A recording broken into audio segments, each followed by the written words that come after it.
Welcome, everyone.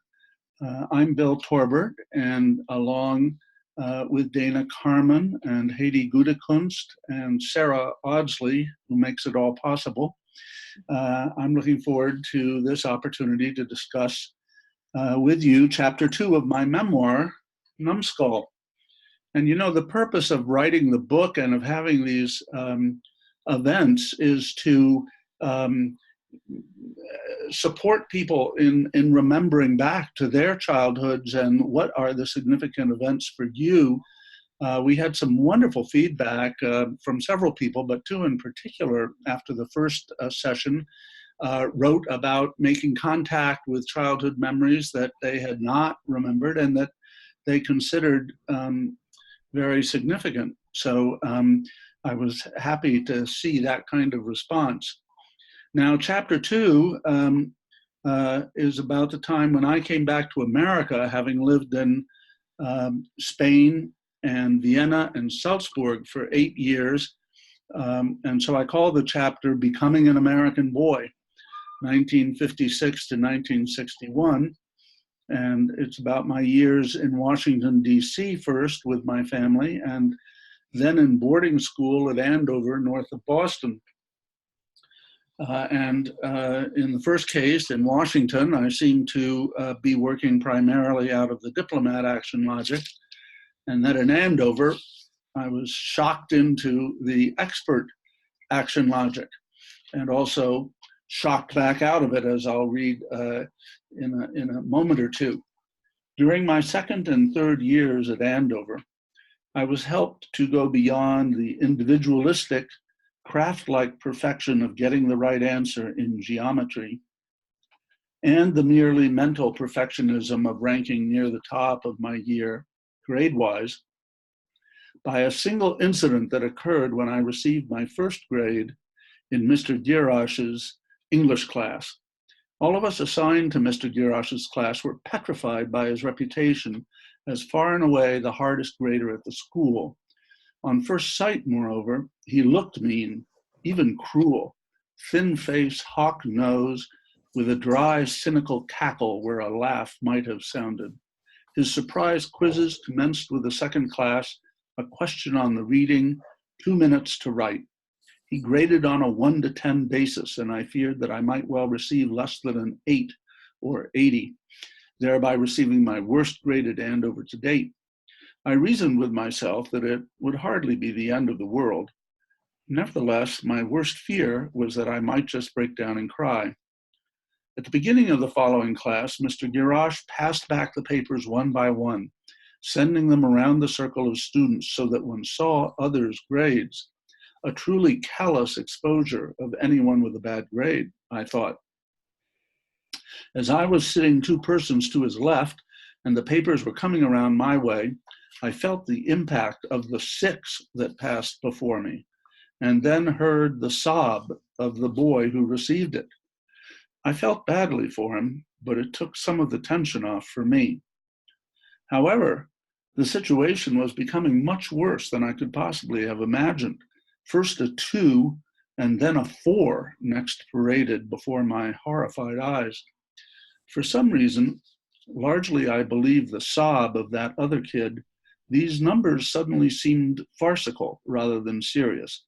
As a result, I felt nothing at all when my 3 arrived, except a kind of detached hilarity. In one fell swoop, Mr. Girash had disentangled my identity from the grading spectrum. So that was a sort of a moment when, the first moment when I broke slightly free of the expert action logic, though of course it continued to be a very significant action logic as the years went by and I became a scholar, even though I was no longer quite so identified with it. So now I'd like to invite Heidi to share a couple of her own stories and her reflections on the chapter. Heidi? It was triggered by this chapter in the book, Bill, where you talk about Marianne, and you wanted to have lunch with her, and you were thinking it was going to be only the 2 of you, And then when you get there, there was another couple as well. And you had this idea that this is going to be romantic, and this is the moment where you and her are going to be together, and you get to share and hold her hand, and all of this. And then you were disappointed. And instead of showing your disappointment, you kind of held together and stayed through the lunch, and kind of didn't want to do anything to stand out, but really to fit into the situation. And when I read this, I was thinking about myself as a child.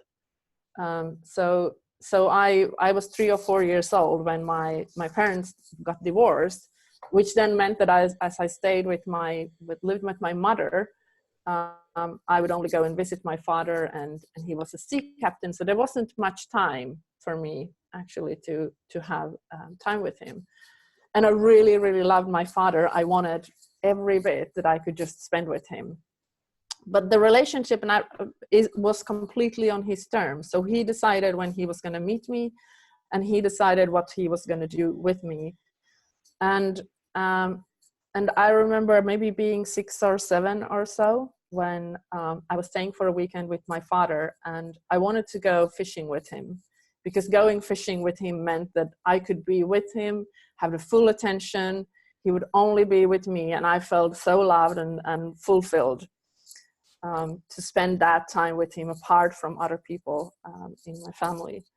And then when he said no, that I couldn't go, and there was no apparent reason, I could really feel how it went straight into my heart. And I kind of just pulled myself together, wanted to cry, but I didn't cry. And I was just going to be there and be a big girl so that he would really be there for me and continue to love me. And what I did was that I went to my grandmother, and that's where I went to cry. But for my dad, I wouldn't show up in a way that I couldn't fit in. And then the other part of this is that I even still sometimes find myself in the same position. So after I got divorced around 8 years ago, I've had maybe 1 or 2 relationships where I realized that if I really fall in love, I kind of lose myself into a space where I don't really stand up for myself, and I kind of give in and lose myself into the relationship, and I can really feel that little 6, 7, 8-year-old girl who really wants that love and is ready to give anything to just receive it. Thank you, Heidi. I'm really, really touched by what you just shared. This time, Bill and Heidi, brings up so many issues about belonging. And the Diplomat, I think belonging is something throughout our whole life and our whole development, but the Diplomat particularly. So I was 14 years old. I had just started 9th grade, which is high school in the United States. In 8th grade, I lived in a small town. I was like king of the hill. I was captain of the basketball team. I was one of the cool kids. I was popular.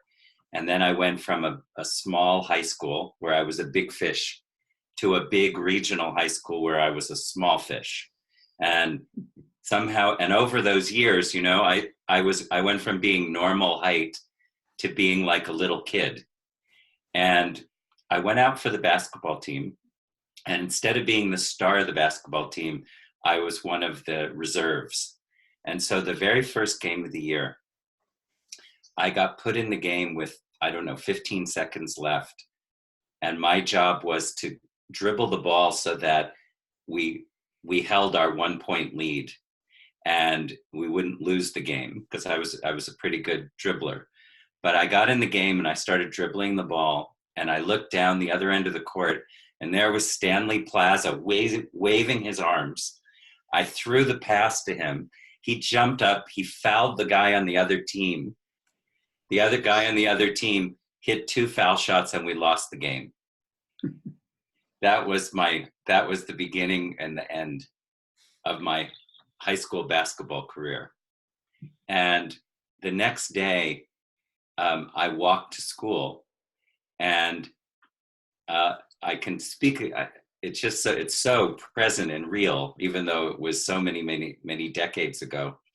And my best friend and the rest of the ninth grade were yelling, "Goat, goat, goat." Now, culturally, if somebody would have been yelling "goat" now, it would mean greatest of all time. But back then, goat meant that you were a loser. And and so for me to go from being socially, like I was basically socially exiled, and my secure, I already had distanced myself from my family. And here I was, my secure sense of where identity and belonging was kind of ripped asunder.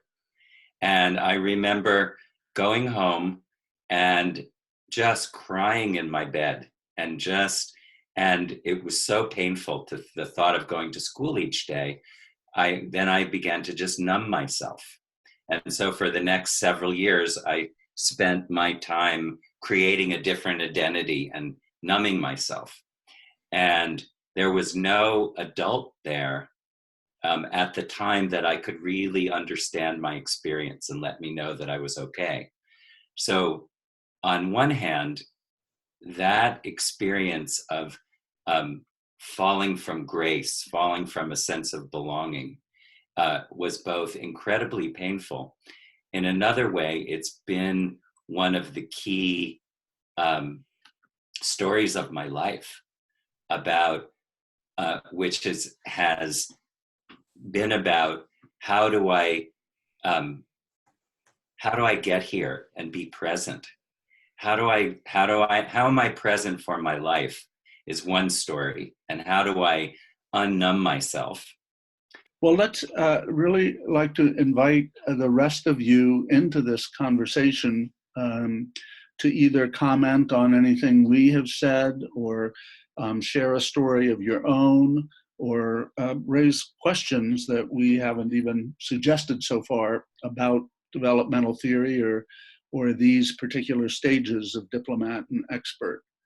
I'm just wondering, I mean, in my life, got stuck in the expert role for tremendously long, in the sense of studying and finishing 6 degrees in a row, till a good Jewish friend of mine once said to me, "Flourish, you look like a Christmas tree and it doesn't even look good." And that was my last degree. I was just wondering, do you have to have, such an impact moment where somebody tells you something, or as the related stories, there was a moment of realization, this is not going to work anymore, or getting stuck, being in this expert environment and trying to get stuck there? Do you need something to kick you out of that, or is there also natural development from one phase to the other? Well, I think both things happen, and we've sort of given some examples of how we've been kicked. I mean, I can think of plenty of other examples of being kicked. A time when I was in my first T group at the age of 20, where a fellow student said to me, "You're too angelic to be believable, Bill." Wow. I couldn't even understand what he said. I mean, why was it bad to be angelic, actually? Or what did it mean? Why was that a bad thing? So there are the kicking episodes, and then I think there's also the sort of slow but determined action episodes of, for the expert stage, just doing work with a kind of ongoing discipline that one didn't know one had in one, to write a thesis in college or in graduate school. And by virtue of doing the work, you come upon a kind of confidence in that action logic. And I just have a tiny little story here. I was working in Russia about 5 years ago, leading a workshop. And there was this guy in the workshop who was talking while I was presenting. He was snickering. He was doing all kinds of things. His name was Bernhardt. And I was being, a good diplomat and being nice to Bernhardt, but I wanted to kill this guy. I wanted something to happen that he didn't come back. And so I went to my host, Marina, and I said, Marina, who is this guy? I was just complaining about him. And Marina said to me, she got a big smile on her face, and she said, this is because you have an expert shadow. You have no space for him. And her telling that to me, I rejected the expert. I rejected the expert outside of me and also rejected the expert inside of me. And that was some of the most profound coaching that I've gotten. And it allowed me to start to investigate and explore that. And I think that, I think I didn't go through that expert in a way that was healthy and integrated. And so if we don't go through these stages this way, they end up showing up in our lives as irritants and maybe doorways for healthier integration. I'm amazed at how these traumas, big and small, that happened decades and decades ago, still live in our nervous system and often override our cognitive capacity, what we know, and our cognitive capacity. Yesterday, I was at a yoga class, and the teacher had us get on a balance board. And I was in the front of the room, and I don't know if it's true, but I think I was the only one who couldn't balance on the balance board and do the poses. And the first 3 or 4 times I fell off it, I could feel shame, embarrassment, like I'm being humiliated in front of a group. And then I had the capacity to breathe and to watch myself feel these things. And it was more a matter of breathing and allowing my system to regulate as I started to find my balance a little bit. But I was also so fascinated that my body was having this reaction when I didn't feel like my identity was so at risk, but in my nervous system, my identity was at risk. I just realized as I was listening to all the different stories and tracking back in time in my own life about those transition moments of from diplomat expert, and I suddenly realized that tussle between those action logics has repeated, as many of you are talking about, throughout my life. And I had, for a period of time from 1981 to 1998, I was in the grip of bulimia.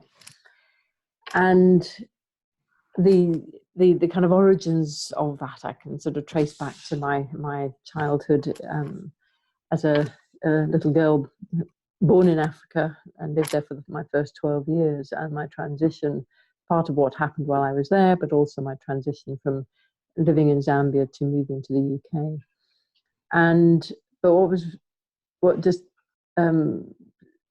came into view for me was my bulimic pattern was such a struggle between the not knowing and thinking I should know and the belonging, but in believing I needed to be good at something to court the approval initially of parents, and knowing how viscerally that that struggle between those two action logics manifested in my being, where I simply couldn't tolerate what I had put into my tummy and needed to get rid of it as soon as I could. But then in my recovery through that whole period of my life, realizing that it wasn't what I was putting in me, it was what I was putting myself into that was generating so much internal conflict. It was, for me, it was discovering what was the thing I was actually not putting myself forward for that I didn't want to be doing. And through journal writing and a real transition in the nature and tone of my communication with myself changed dramatically over those years, from total abhorrent, toxic, critical voice to becoming my own best friend. And so it's a really interesting, I can say, I'm noticing how I'm talking about it. For me, it was a fascinating process to have been a part of. And you mentioned, Louis, something also that I think is of significance, which is you said that somehow you just sensed and you knew you needed to be in this place. And so when we were talking about like, what is it that actually is the trigger for some of the development, I think that is like the intuition, and really listening to that intuition, which may be more of a feminine quality, has, for me, and I think for a lot of other people, has been like being sensitive to that and following that actually has a big part in then stepping into and having the courage of stepping into the experience. Well, thank you, Louis and David and everyone for participating in this conversation. It makes me happy that we're doing this, and the next one is going to come on the 8th of July, and it's going to focus on the achiever and redefining action logics. All right, we'll hope to see some of you next month, and all right.